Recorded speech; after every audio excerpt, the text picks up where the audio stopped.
कैसे हो आप लोग? आई होप कि आप लोग बहुत अच्छे होंगे।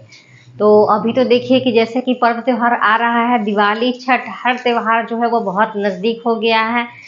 तो आप लोग को मेरे तरफ से पहले से ही हैप्पी दिवाली या हैप्पी छठ पूजा। इस दौरान जो है हम लोगों को बहुत सारा काम भी हो जाता है, इसलिए हम डेली डेली जो है वीडियो अपलोड नहीं कर पाते हैं। तो कोई बात नहीं है, आप लोग जो बता रहे हैं उसका प्रैक्टिस कीजिए और 9th-10th का वीडियो भी हम डालेंगे। तो आज का जो वीडियो हम लेके आए हैं वह है हमारा क्लास 8 का एनसीईआरटी मैथ, जो कि 8 वाले जो बच्चे होंगे ये जान रहे होंगे कि हम जो है वो आप लोग को करवा रहे हैं, कंटिन्यू करवा रहे हैं। तो वह है हमारा एक्सरसाइज 2.2। 2.2 से पहले का जो क्वेश्चन है हमने अपने वीडियो में सारा डाल दिया है, तो आप लोग मेरे यूट्यूब चैनल पे जाइए और देखिए और समझिए। तो प्लीज़, बहुत अच्छा क्वेश्चन है। 2 क्वेश्चन को आज हम सॉल्व करेंगे, क्वेश्चन नंबर 4 और क्वेश्चन नंबर 5। तो पूरा वीडियो को ज़रूर देखिए।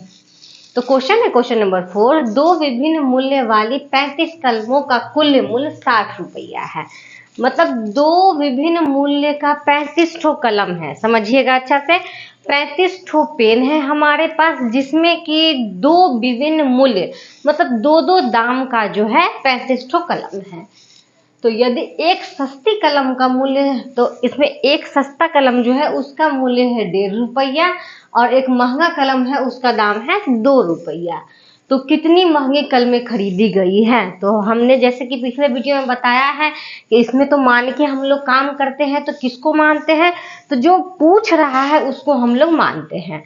आई होप कि आपको क्वेश्चन तो क्लियर समझ में आया होगा कि 35 ठो हमारे पास कलम है, 35 कलम का दाम 60 रुपया है। लेकिन 35 कलम जो है उसमें 2 टाइप का कलम है, एक सस्ता है एक महंगा है।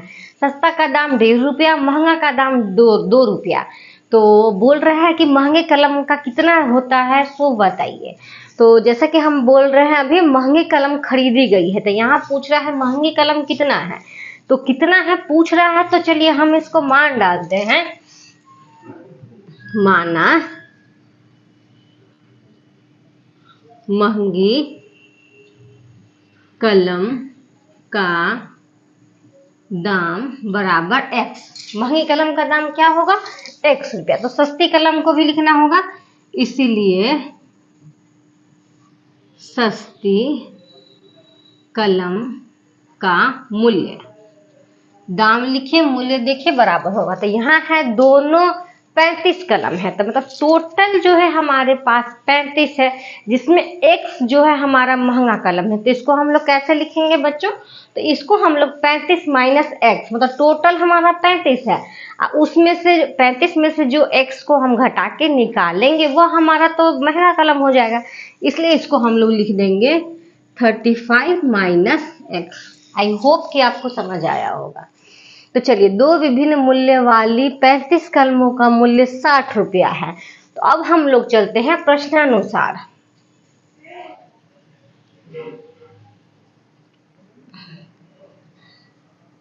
क्या है प्रश्नानुसार?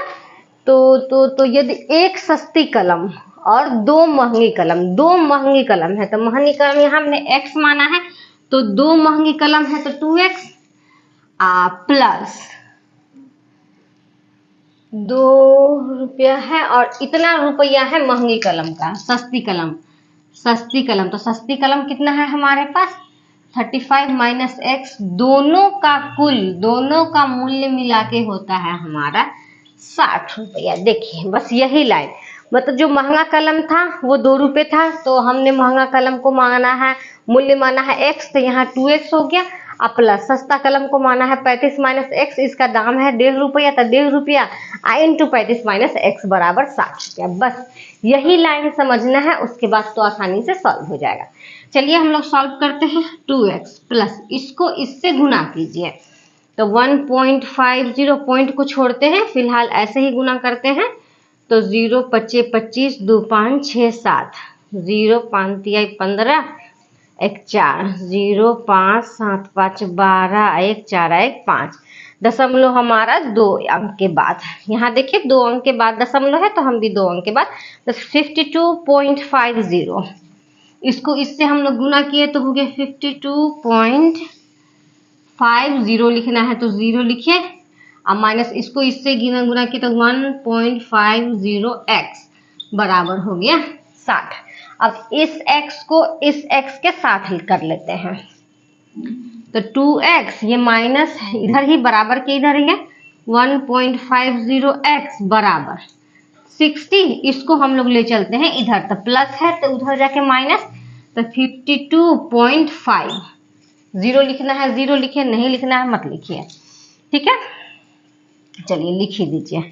तो अब 2 में से हम लोग 1.5 को घटाते हैं। देखिए 2 दशमलव वाला देखिएगा, 2 में से 1.5 को घटाते हैं तो 0, 10 में से 5 गया 5, खत्म। कितना आ गया 0.50।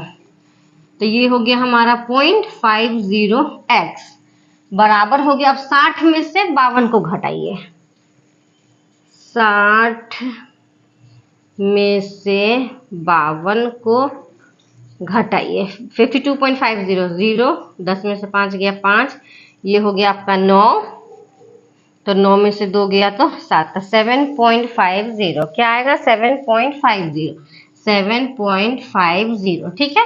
तो x का मान हमको निकालना है, इधर घेर देते हैं, तो x बराबर हो गया 7.50 बाय 0.50। चलो यहाँ भी देखिए तो पॉइंट के बाद 2 अंक है, यहाँ भी पॉइंट के बाद 2 अंक है, तो हम पॉइंट से पॉइंट बराबर करते हैं। नहीं, अगर पॉइंट हटाने का तरीका सीखना है आप लोग, तो इस पॉइंट को हटा के हम लोग क्या करेंगे, नीचा में 1 डालेंगे और जितना अंक होगा उतना 0 डाल देंगे। सेम यही प्रोसेस। तो दशमलव के बदला 1 आ गया, उसके बाद 2 अंक है तो 2 0, तो 1 0 से दोनों 0 से दोनों 0 कट गया ना, इसलिए हम लोग अगर बराबर ऐसे दिखता है ना तो फटाक से काट देते हैं। तो आ गया हमारा 750, अब बटा में हो गया 50, इससे इस कट गया, 5 से कम 5, 2 25 25, मतलब कि x का मान हमारा आ गया है 15। x का मान हमारा क्या आ गया है 15। तो यहाँ हम लोग लिख देंगे महंगे कलम का दाम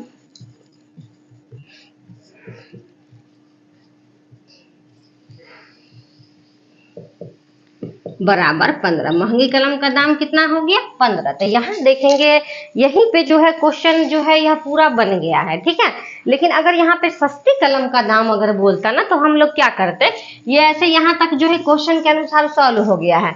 तो सस्ती कलम को हम लोगों ने क्या माना है, ऐसे ही समझने के लिए बता रहे हैं। सस्ती कलम को है 35 माइनस एक्स, तो 35 का 35, एक्स का वैल्यू हमारा आ गया है 15, तो 0 और 2 ये हो जाता हमारा सस्ती कलम, मतलब 20 रुपया दाम हो जाता, ठीक है। ध्यान से देखिएगा, थोड़ा सा अच्छा क्वेश्चन है, बहुत ही अच्छा क्वेश्चन है। यहाँ दिए हुए है, हमने सबसे पहले मान लिया था महंगी कलम को x और सस्ती कलम को 35 माइनस एक्स, उसके बाद 2 रुपया का महंगा कलम था, 1.5 रुपया का सस्ता कलम था, दोनों को इंटू करके हमने दोनों का कुल योग जो है मतलब कि कुल मिला के 60 रुपया था। तो इसको हमने ऐसे ही लिख दिया, इसको गुना कर दिया, इसको गुना कर दिया, बराबर में हो गया 60 रुपया। फिर हम x वाला को एक साथ कर दिए, अंक वाला को एक साथ कर दिए, तो इसमें से इसको हम माइनस किया तो 0.50x बराबर इतना, तो x बराबर हमने सॉल्व किया तो x आ गया। थोड़ा साइड हो जाते हैं, आप लोग देख लीजिए, स्क्रीनशॉट ले लीजिए, जैसे समझना है समझिए, बहुत ही अच्छा क्वेश्चन है। और पहले आप लोग नोट कर लीजिए, फिर हम बताते हैं।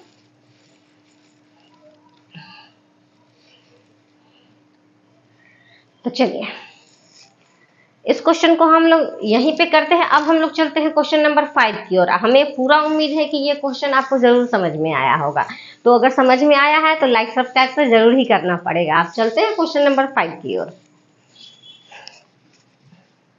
लोगों ने क्वेश्चन नंबर 4 को देखा है, हमें पूरा उम्मीद है कि आपको जरूर समझ में आया होगा। तो अब हम लोग चलते हैं क्वेश्चन नंबर 5 की ओर।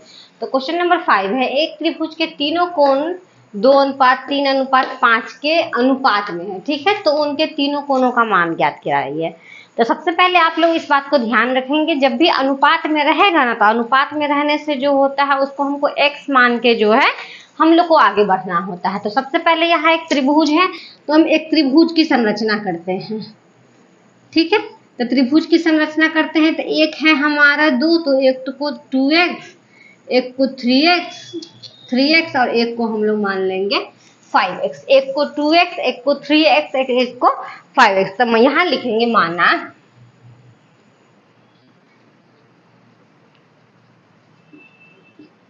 त्रिभुज कि कोण बराबर x। ठीक है, पहले हम लोग कोण को x मानेंगे, तो यहाँ 3 कोण दिया हुआ है तो फिर हम लोग पहली, दूसरी, तीसरी मानेंगे। इसीलिए पहली कोण बराबर 2 है तो 2x हो गया, दूसरी कोण बराबर हमारा 3 है तो 3x हो गया, और तीसरी कोण हमारा हो जाएगा 5x। इतना में कोई दिक्कत नहीं। अब एक बात जान लीजिए कि कोई भी त्रिभुज है ना, तो त्रिभुज के तीनों कोणों का योग जो होता है वह 180 डिग्री होता है। मतलब कि कोई भी त्रिभुज है उसके तीनों कोणों को अगर हम जोड़ते हैं तो वह हमारा 180 डिग्री पुरना चाहिए, तभी जाके त्रिभुज का निर्माण होता है। तो यहाँ लिखेंगे, चूंकि हम जानते हैं कि त्रिभुज के तीनों कोणों का योग 180 डिग्री होता है। ठीक है, कोई दिक्कत नहीं। तो 180 डिग्री होता है तो हम यहाँ तीनों कोणों को जोड़ेंगे, मतलब 2x plus 3x plus 5x बड़ा हमारा हो जाएगा 180 डिग्री। कोई दिक्कत नहीं। त्रिभुज के तीनों कोण का योग हमारा 180 डिग्री होता है, इस बात को आप लोग को दिमाग में रख लेना है। तो चलिए जोड़ते हैं, 5 और 3 8, 8 और 2 10x बराबर कितना, 180 डिग्री। तो x बराबर क्या होगा बच्चों बताओ, 180/10। ये 10 0 से 0 कैंसिल, तो एक को 18 से दिए तो हम लोग को हो गया 18 डिग्री। तो x बराबर हो गया हमारा 18 डिग्री। लेकिन आप लोग को लग रहा हो कि x समान निकल गया तो क्या क्वेश्चन सॉल्व हो गया? बिल्कुल भी सॉल्व नहीं हुआ, क्योंकि हमको कोण यहाँ ये मांग रहा है। तो लिखेंगे पहली कोण बराबर है 2x, मतलब 2 गुने x के जगह पे हम लोग डालेंगे 18 डिग्री। तो 18 दूनी 36 डिग्री। दूसरी कोण क्या है भाई, तो है 3x। 3 इंटू 18 डिग्री, 18 तिया 54 डिग्री। तीसरी कोण हमारा है 5x, 5 गुने 18, तो 18 × 5 90 डिग्री। अब यहाँ पे जो है हमको ये आंसर हुआ, पहला कोण 36 डिग्री, दूसरा कोण 54 डिग्री और तीसरा कोण 90 डिग्री। तीनों को आप जोड़िएगा तो वो हमारा 180 डिग्री आएगा। तो देख लीजिए कितना ही आसान प्रश्न था। तीनों कोणों का योग तो कोण को अनुपात में है इसलिए हम मान लिए हैं, फिर तीनों का सम बराबर 180 डिग्री, फिर x का मान निकालिए, फिर पहला दूसरा तीसरा का मान निकालिए। तो चलिए इस प्रकार से जो है हमारा क्वेश्चन नंबर 5 भी जो है वह सॉल्व होता है। हमें पूरा उम्मीद है कि क्वेश्चन नंबर 4, क्वेश्चन नंबर 5 आपको जरूर से समझ में आया होगा। तो चलिए, अगर आप लोग को मेरा बताया हुआ तरीका क्वेश्चन अगर समझ में आ रहा है, आप लोग बच्चों बताइए हमको कि अगर समझ में आ रहा है तो प्लीज़ चैनल को लाइक सब्सक्राइब जरूर कीजिए। आप लोग जितना हमको कमेंट कीजिएगा, सपोर्ट कीजिएगा, तो हम और अच्छी तरह से फटाफट वीडियो बनाएंगे। तो अब हम लोग नेक्स्ट का अगला जो क्वेश्चन है वो आएंगे अगला वीडियो में लेके। तब तक के लिए धन्यवाद।